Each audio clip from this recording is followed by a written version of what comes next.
Hi everybody, this is Nikki and I'm here to do another video that's my personal experience, not to be used as medical advice. My final auto mode thoughts. I am not on my 670G anymore. I'm taking a nice break. I probably will go back to it at some point, maybe, maybe not. But I did do 18 days in auto mode recently, which was about a year after my first time in. To see if anything had been any different. And I did make some videos kind of along the way. They're pretty sporadic, but I did make a few videos. And then I tried my best to kind of go through the final, data and see if I could find anything in there to help anybody. And I really couldn't find much. Other than I did feel like most of it kind of confirmed what my gut was, not just my gut, my collection of data over the last year of all of this. My final determination is that auto mode absolutely is not for me. I am 100% that it really probably is for some people. I think that exercise for me and maybe a variable carb diet, that part I'm making up because I didn't do carbs my first time in. So it didn't handle my no carb diet and it didn't handle my carb diet. I do think that exercise really probably was the thing that put me on the path where we just couldn't recover, Otto and I. So 18 days worth of data. I don't know how to do these videos where they're not gonna be painfully boring. So I'm just gonna do them. And if they're painfully boring, nobody will watch them. I will show you really quick. I didn't know about the CSV files. So for those of you guys who use CareLink, there has been an update and you are able to use CSV files. I don't know what I'm talking about. Somebody did them for me. But basically you're able to go back and look at all the history of your microboluses. This is brand new. It used to be that the only way you could get your microboluses was off your 24-hour graph screen, which meant you had to collect within 24 hours. But now you can go back under CareLink and run reports using them.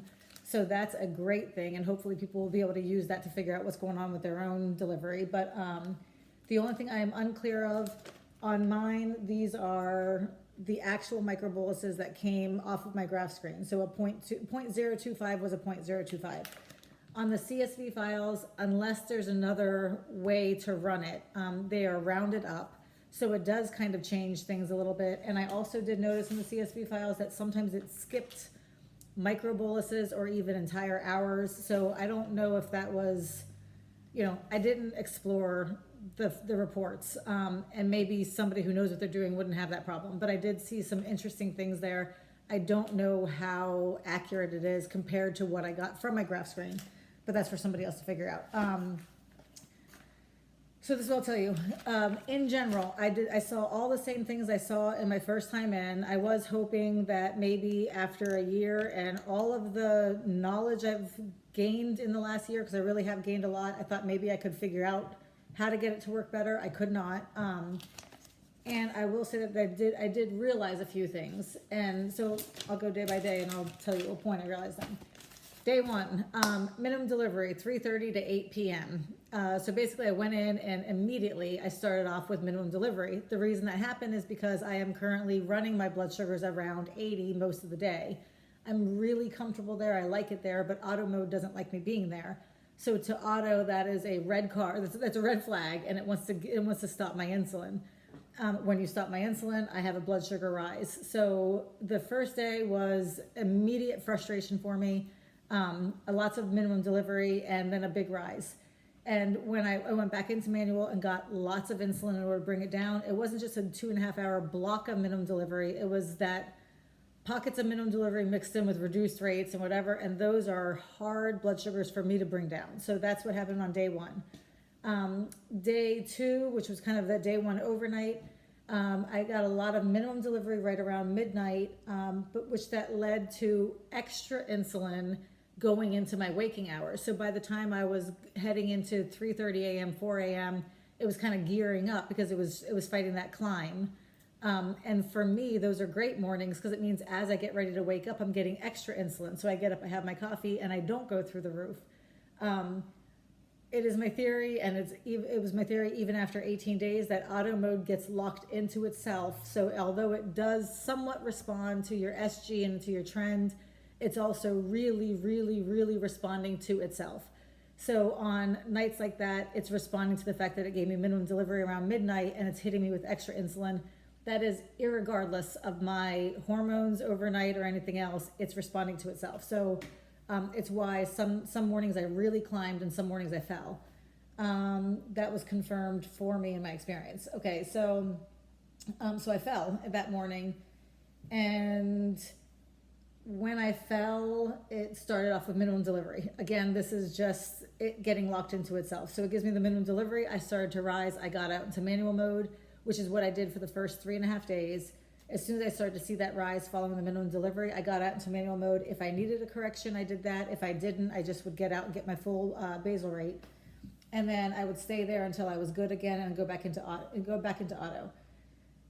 The second day was very frustrating because every time I got my blood sugar good again in my mind, an 85, 90, even a 100, and then re-entered auto, a lot of times it would put me right back into minimum delivery, which would then set me up for the next climb. So I'd go back out into manual mode. I did that. I did this dance for 3.5 days. And it was pretty frustrating. And what I found was that going in and out, because it's hard to quantify, how much insulin, if you're not writing down all your micros and adding them up, it's not enough just to write them down. You're adding them up and calculating everything. You don't really know what you're getting for insulin. And so over those couple of days, I would see these big rises at around 7 p.m. And I think that I don't get those in manual. I didn't get them in MDI.